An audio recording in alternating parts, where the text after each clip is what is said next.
Soeharto, Indonesia, kehilangan pesonanya, ditulis oleh CIA, Pusat Intelijensi Amerika, 15 Februari 1985. Kesimpulan: semenjak September 1984, kecemasan masyarakat diperparah dengan maraknya bom dan tindak pembakaran layaknya teroris yang menciptakan suasana tegang di Indonesia.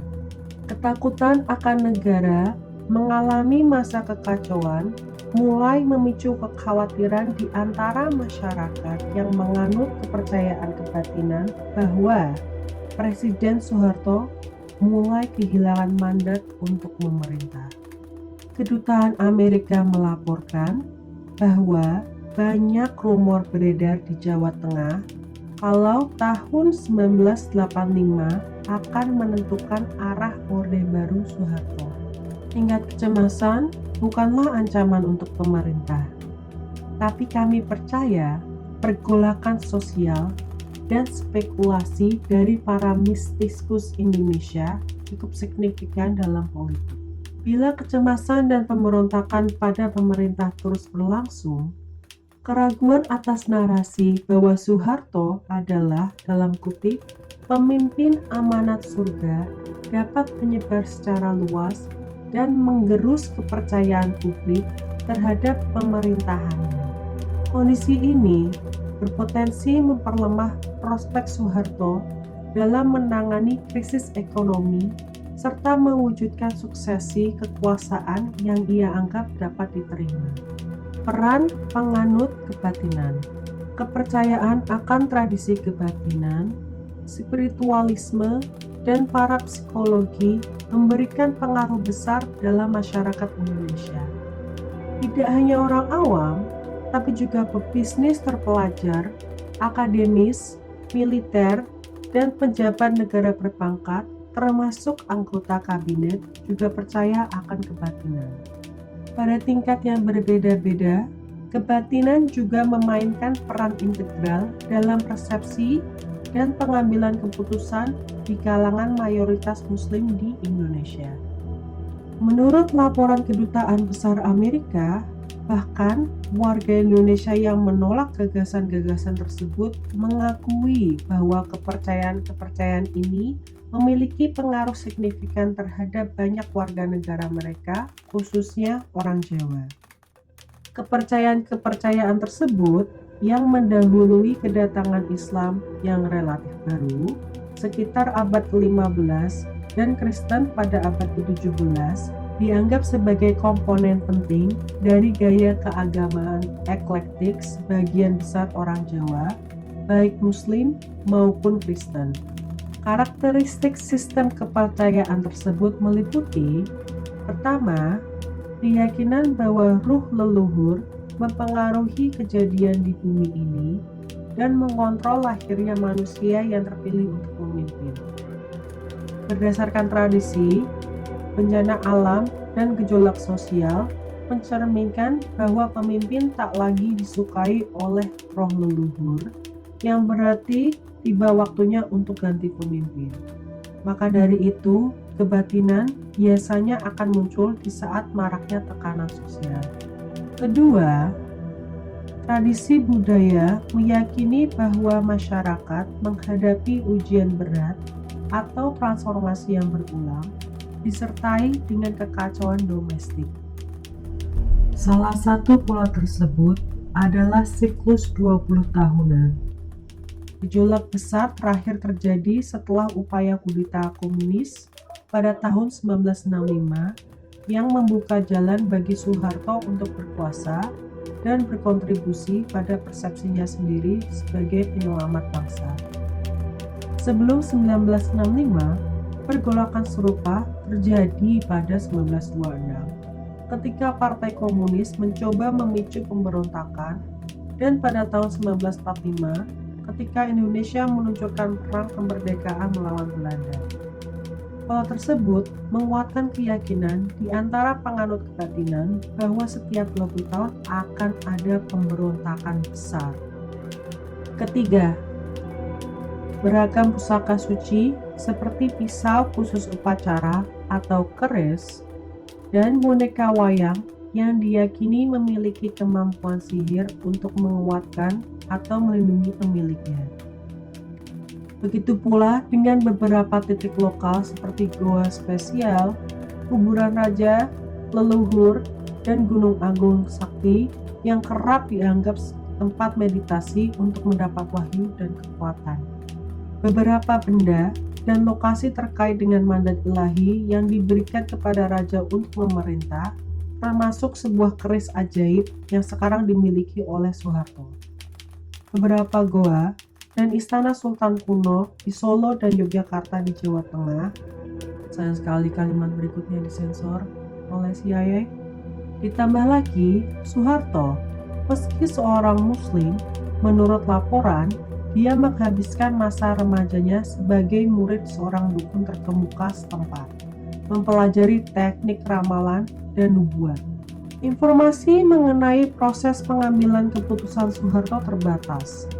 Meskipun bukti menunjukkan bahwa pertimbangan mistis tidak mendominasi pengambilan keputusannya yang umumnya pragmatis, namun berdasarkan intel dari Kedutaan Besar AS dan pengamat lainnya, kita tahu bahwa Soeharto secara rutin berkonsultasi dengan beberapa dukun, termasuk penasihat spiritual dan kebatinan pribadinya yang telah lama mendampinginya, Sujono Gumardani.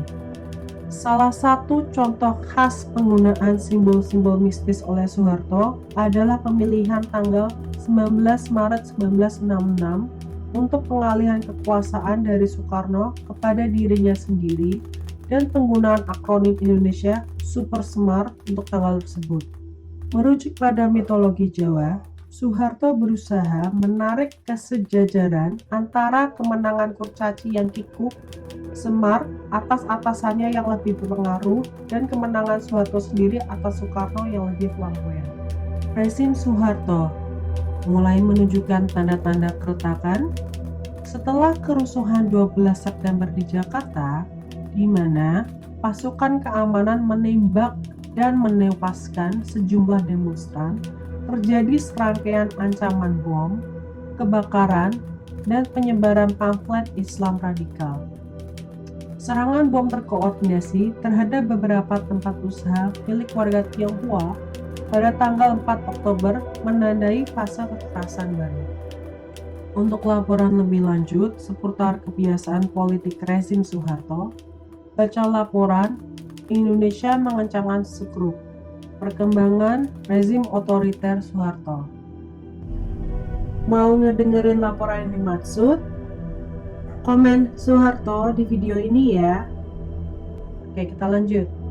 Beragam sumber menyatakan meningkatnya kekhawatiran di kalangan anggota parlemen Jawa yang menganut kebatinan dikarenakan insiden kerusuhan, pengeboman, dan pembakaran baru-baru ini menunjukkan bahwa Soeharto telah kehilangan mandat supernaturalnya untuk memerintah, atau istilah di Indonesia disebut wahyu.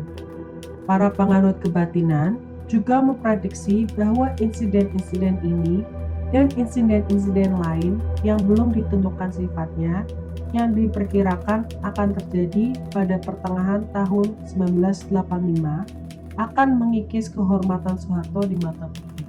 Kronologi insiden besar. 12 September, kerusuhan di Tanjung Priok. Konfrontasi brutal antara Muslim dan aparat hukum. Banyak korban jatuh. 4 Oktober, pengeboman bank dan toko yang dimiliki orang Cina di Jakarta, terutama Bank BCA yang dimiliki mitra bisnis Soeharto.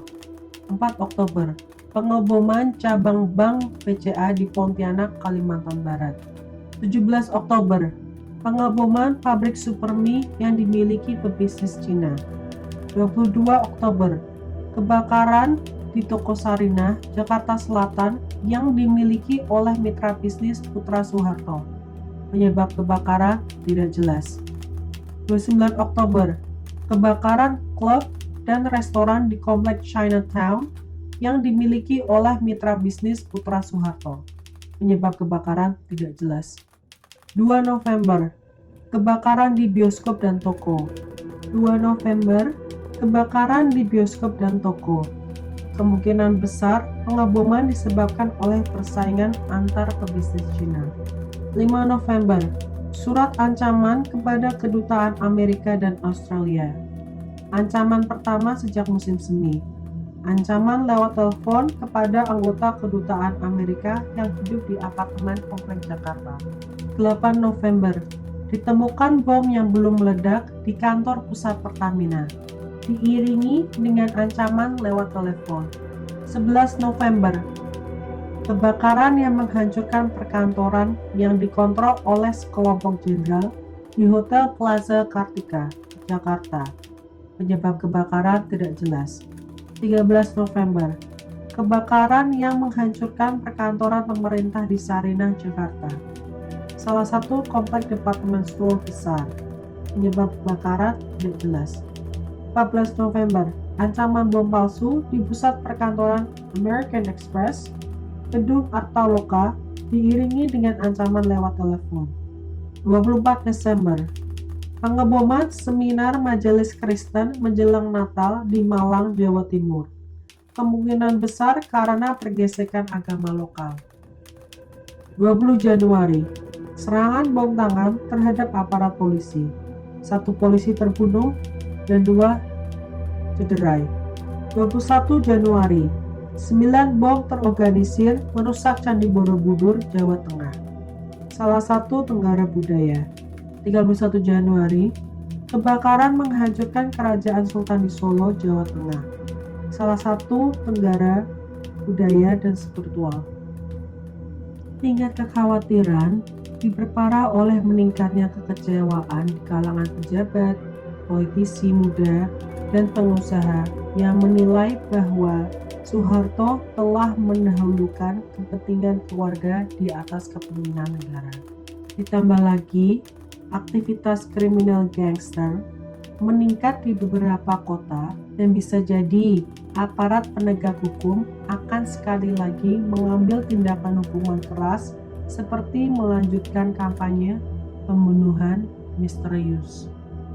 Meskipun sebagian besar masyarakat umumnya mendukung kampanye anti-kriminalitas keras yang dilakukan militer pada tahun 1983 sampai 84, dalam keadaan saat ini, masyarakat dapat menafsirkan kenaikan tingkat kejahatan, kekerasan, dan hukuman keras sebagai kemerosotan sosial yang mencerminkan ketidakmampuan pemerintah untuk mempertahankan kendali dan hilangnya dukungan wilayah.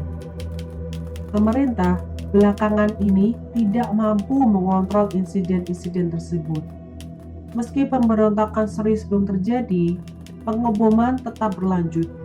Pemerintah memang berhasil menangkap beberapa pelaku, tapi kegagalan untuk mencegah insiden memperparah kekhawatiran publik tentang kemampuan pemerintah untuk mempertahankan kendali dan mencegah pengeboman lebih lanjut. Apakah mandat Soeharto mulai melemah? Pada dasarnya, kekhawatiran yang dipicu oleh kebatinan dan rumor anti pemerintah tidak menimbulkan ancaman terhadap kelangsungan kekuasaan Soeharto. Fenomena meningkatnya kritik dan keraguan terhadap kredibilitas spiritual rezim merupakan repetisi historis yang lazim terjadi di antara siklus pemilihan umum saat mobilisasi politik mengalami deeskalasi. Banjir rumor saat ini lebih kencang dan fokus pada Soeharto dibanding dulu. Rumor yang beredar bersinggungan dengan serangkaian pengeboman, meningkatnya penentangan terhadap beberapa kebijakan rezim, dan prospek berlanjutnya tekanan ekonomi yang menurut penilaian kami dapat meningkatkan ketegangan di kalangan masyarakat. Kami tidak dapat bilang lebih baik daripada orang Indonesia manapun seberapa lama siklus insiden teroris dan keraguan dari segi spiritual akan berlangsung. Jika tidak ada serangan tambahan, kekhawatiran masyarakat akan berangsur-angsur mereda. Namun, bila kekhawatiran rakyat, insiden teroris, tekanan ekonomi, kritik ke pemerintah, dan kurangnya dukungan dari pemegang kepercayaan kebatinan tetap berlanjut dapat menyebabkan pengikisan kepercayaan yang signifikan terhadap kemampuan kepemimpinan Soeharto di kalangan masyarakat dan kaum elit. Kami tidak tahu bagaimana Soeharto menafsirkan kejadian-kejadian ini. Sampai sekarang, Soeharto tidak menunjukkan indikasi untuk melepas jabatan presiden atau memilih penerus. Namun demikian, peningkatan kerusuhan yang parah selama periode menjelang pemilihan parlemen tahun 1987 dapat melemahkan mandat Soeharto, sehingga memperlemah prospek Soeharto dalam menangani krisis ekonomi serta mewujudkan suksesi kekuasaan yang dia anggap dapat diterima. Berbagai peristiwa dalam beberapa bulan mendatang dapat meningkatkan kekhawatiran di kalangan elit mengenai dukungan rakyat dan dukungan ilahi terhadap rezim Soeharto dan menimbulkan masalah bagi Soeharto. Peristiwa yang dimaksud: 1. Kelanjutan atau peningkatan pengeboman dan pembakaran atau serangan terhadap fasilitas penting, terutama yang terkait dengan rezim atau meta bisnis Tiongkoknya, terutama serangan lebih lanjut terhadap bangunan budaya nasional seperti Candi Borobudur yang sangat dihormati. Bahkan insiden yang diduga tidak disengaja, seperti kebakaran yang merusak Istana Sultan abad ke-17 di Solo dan beberapa ledakan gudang amunisi baru-baru ini, menambah kecemasan publik. Kedua, penentang rezim dapat memanfaatkan penyebaran rumor yang marak di Jakarta untuk meningkatkan kekhawatiran publik dan pejabat mengenai dukungan terhadap rezim tersebut. Contohnya, baru-baru ini beberapa pejabat tinggi menerima surat palsu yang konon berasal dari sekelompok kolonel Angkatan Darat yang memperingatkan Soeharto untuk menghentikan kerjasama dengan mitra bisnis Tiongkoknya atau menghadapi konsekuensi. Tidak dijelaskan konsekuensi berbentuk apa. Ketiga, kritik yang meningkat dari anggota Muslim radikal melalui pidato di masjid, pamflet, dan kaset mengecam kampanye rezim untuk memaksakan ideologi negara sekuler sebagai tindakan anti-Islam. Keempat, semakin banyak kritik terbuka dari sekutu rezim, termasuk para pemimpin pemerintah, parlemen, agama, dan bisnis terkemuka terhadap kebijakan Soeharto dan hubungannya dengan pengusaha Tionghoa. 5. Bencana alam besar seperti musim kering panjang yang dapat menyebabkan kekurangan pasokan beras signifikan setelah panen melimpah dalam 5 dari 6 tahun terakhir. Bencana semacam itu dapat memperburuk tekanan ekonomi dan dianggap sebagai pertanda perubahan kepemimpinan yang akan datang. Tanda-tanda buruk lainnya termasuk gempa bumi besar atau letusan gunung berapi di salah satu pulau utama. Peristiwa wajar terjadi di Indonesia yang memiliki lebih banyak gunung berapi aktif dibanding negara lain. Dokumen bersih resmi dirilis untuk konsumsi publik pada tanggal 29 Desember 2010. Ngomong-ngomong soal bencana alam ya, sadar gak sih 20 tahun setelah 1985 itu kan 2025. Bencana demo besar semuanya terjadi di tahun 2025. Menurut kalian ini cuma kebetulan atau pola 20 tahunan memang ada betulnya? Pertanyaan selanjutnya, menurut laporan intelijensi Amerika, kebatinan percaya kalau ruh leluhur itu menentukan kualitas pemerintah. Prabowo, begitu negara kacau, dia ngasih medali ke Soeharto. Jangan-jangan Prabowo lagi nyogok Soeharto. Pertanyaan terakhir lebih gelap nih. Apakah pemerintah Indonesia masih menggunakan kampanye pembunuhan rahasia? Yuk tulis pendapat kalian di komentar, kita diskusi bareng-bareng. Jangan lupa subscribe ke YouTube Nosy Stray Cat supaya tidak ketinggalan video selanjutnya. Terima kasih sudah mendengarkan seri Intelijensia Amerika, Soeharto kehilangan pesonanya.